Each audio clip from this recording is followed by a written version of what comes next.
Serbia, and what made you stay here?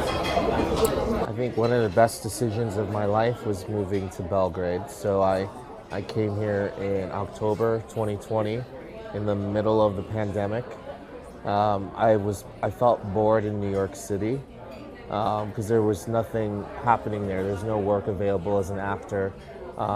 Serbia was open and there were a lot of productions happening here, and I felt like there was an opportunity to create something new that didn't exist. And I find a lot of the actors here are hungry to have the opportunities outside of Serbia, so that's what I'm trying to do with my school, with TIAS, be a bridge between the industry here and abroad. So I find that people here really welcome me as their own. I mean, the fact that I was made a citizen in less than 3 years of being here, I think is incredible, and I'm really grateful to feel seen and welcomed in that way. Yeah, we know that you are working on Radoša Bajića movie, right? Halijat, Heroes of Halijat. So is there anything else that you are planning to work on? Did you go to some castings? And how is working with Radoš? Radoš really is, as an actor himself, he gives you the space to create and to dive deep into the characters. He's behind the lens or at the monitor watching what you're doing, and he let me do what I wanted to do. So we would have an initial conversation about how we saw the character, but beyond that, I think we had a simpatico or a meeting of minds. So I think I came to set with a deep respect for him because he's a legend, and I think he had a respect for me. So I think we just there's many roles in the movie, so I only have a supporting role, but I just try to take everything I did on that set seriously. I don't work as often as other actors by choice because my priority is training other actors. So I had had the role in Glass Onion for Netflix. I shot another movie for Sony, True Haunting, that filmed here. So I'm probably doing 2 or 3 projects a year, but being selective about it. I turn down work if it doesn't interest me, or if I feel like it's going to take me away from my obligations as a teacher. Well, when I was an actor in the States, I never turned down work. I was a full-time actor in New York City, and I did over 12 plays. I did TV, commercials, everything. And did I work on projects that I didn't care about? Yes, but I did them because I needed the money, and if I was going to work full-time as an actor and not wait tables, that was the choice I had made. I think being in Europe now is giving me the freedom to become more of the artist that I see myself as. So I make my decisions now based on who the director is, because that was originally what drew me to this craft, is a love for filmmaking. So I want to work with directors like Ryan Johnson, who did Glass Onion. I want to work with directors like Radoš. I want to work with Stefan Filipovic. I have a project that I'm working with him that we're developing together. So I'm interested in who are the other voices in film that have something to say, and the size of my role is not important. That's another thing that I think makes me different than other actors. I'm not really looking at things from a point of ego of, oh, I need to be the lead. I'm looking at what's the story, who's telling it, and how can I be a part of that story to help elevate the movie, even if it's just one scene, like in Glass Onion. What can I do to elevate what I'm being asked to do? Is that maybe the main difference between Hollywood and making movies here in Serbia? Do we have, like, how can I say it, more emotion when you are doing something? You are doing it because you want it and you like it, not because you have to do it and everyone else does it. If you can make some comparison between working in America and working here. Honestly, I don't know that there's a difference, because I see the same behaviors both here and in Hollywood. There are people that have an agenda to be famous, and then there's people who want to be artists. So you'll find that in any community. I think the only difference is that in Hollywood the pay structure is so different that you have the ability to make an incredible amount of money. Like you could get paid, over $1 million for a small role, or you could be, if you're Denzel Washington, you're getting $20 million a movie. There's nothing like that exists in Europe. So I think filmmaking is much more capitalistic in the States, but otherwise there's no big difference. I came here by myself, so my family's in Chicago. They were supportive about you coming here, or what did they think? Oh, they thought I was crazy. I don't think they even knew where Serbia was. I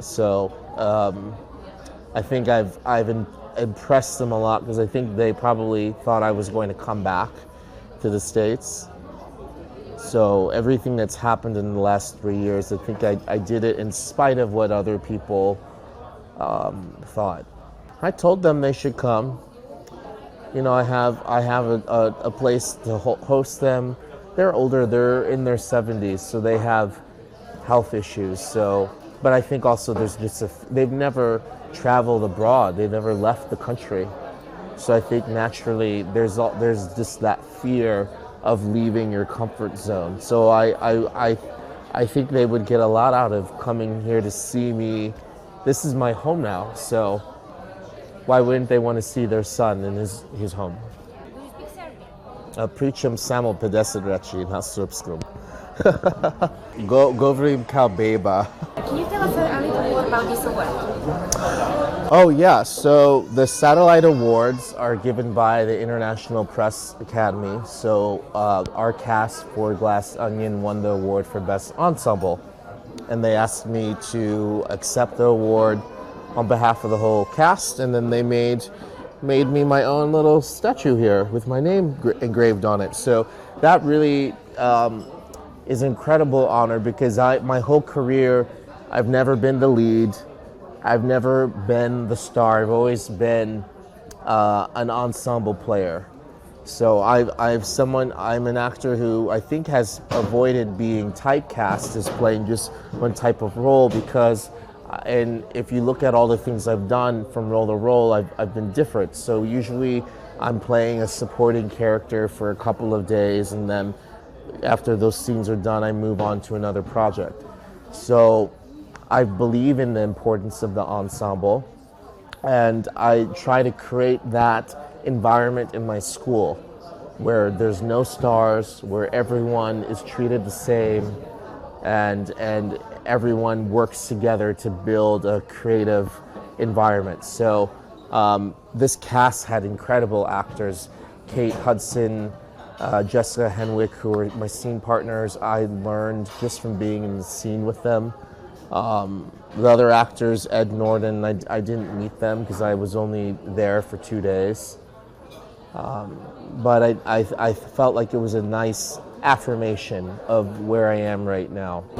How is working with Kate Hudson? That is someone that I don't think there is no person at this planet who knows about her, who doesn't know about her. Well, of course, she comes from famous upbringing, but she's her own person. I found her to be really funny.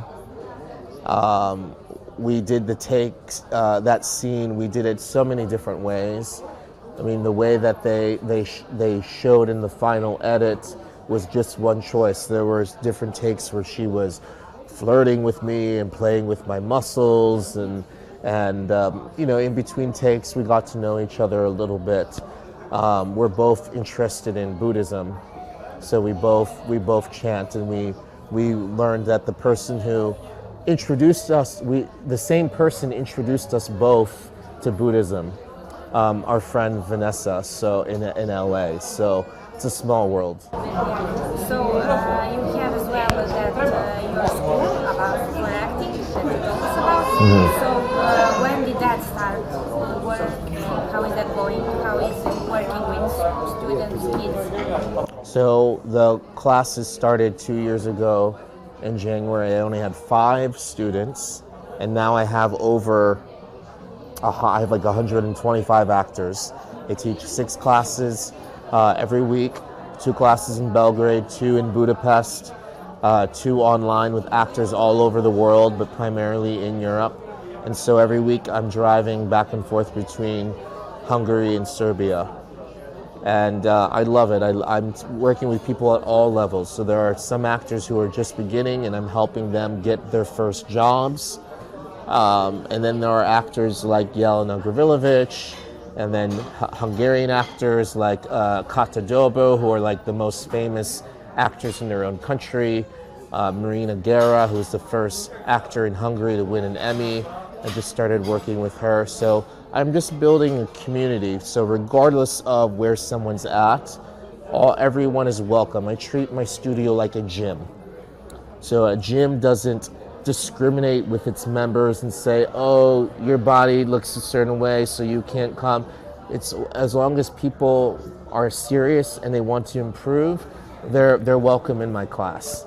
And so I find that mindset is healthier than the kind of elitism that happens when you say, oh, we're only going to give these resources to 10 people. I also don't think you can change an industry to make it better if you're only giving tools to a small number of artists. So that's one thing that I'm trying to do. I think if I'm going to stay here, I want to change how acting is here to make it better. So you like Nikolu? I think he's a great actor. Yeah, I think he's like the Serbian Robert De Niro. What are you doing in Belgrade when you are not working? Do you like go to restaurants? Did you went to Kafana maybe, meet some people that are not in your... So, go out? Well, I did that when I first moved here. I explored, but lately I haven't had time. My students have just been so busy when I'm not in class. I'm coaching them and helping them prepare for roles. I've been traveling a lot. I was in Berlin for the Berlinale this month. So, yeah, I do need to socialize more. I did go to Exit Festival once. That was cool. Is there something that you want to try since you came but you didn't have a chance to go? Yeah, I would like to go to Niš and see the Wall of Skulls. I like history, so I'd like to see some of the relics. Yeah, and for the end, I wanted to ask you, are you happy? Like, do you can say that you're happy with your private life and your working life, with your career, when you get everything together? Yeah, I'm happy. I try to set a reality that the people around me can emulate. So I try to be the example to the people in my community, my friends here, my students. I find a lot of people, I'm surrounded by a lot of unhappiness. So if I can show people the things that in life that we can be grateful for and the things that we don't like, we can change them through either hard work or through changing our perspective or our relationship to it. Oftentimes people are not happy because they're attached to toxic or unhealthy relationships. So I'm also trying to use the class almost as like a therapy too, so that people can realize through the characters they're working on what are the parts of their lives they can improve. So yes, I'm happy, but I'm also, honestly, I'm responsible for the happiness of 125 people, because an artist is going to be limited in their productivity if they're depressed. So sometimes I'm the only support system in these people's lives. They're coming from families or backgrounds where people told them, no, you can't be an actor, you have to go down this other conventional path.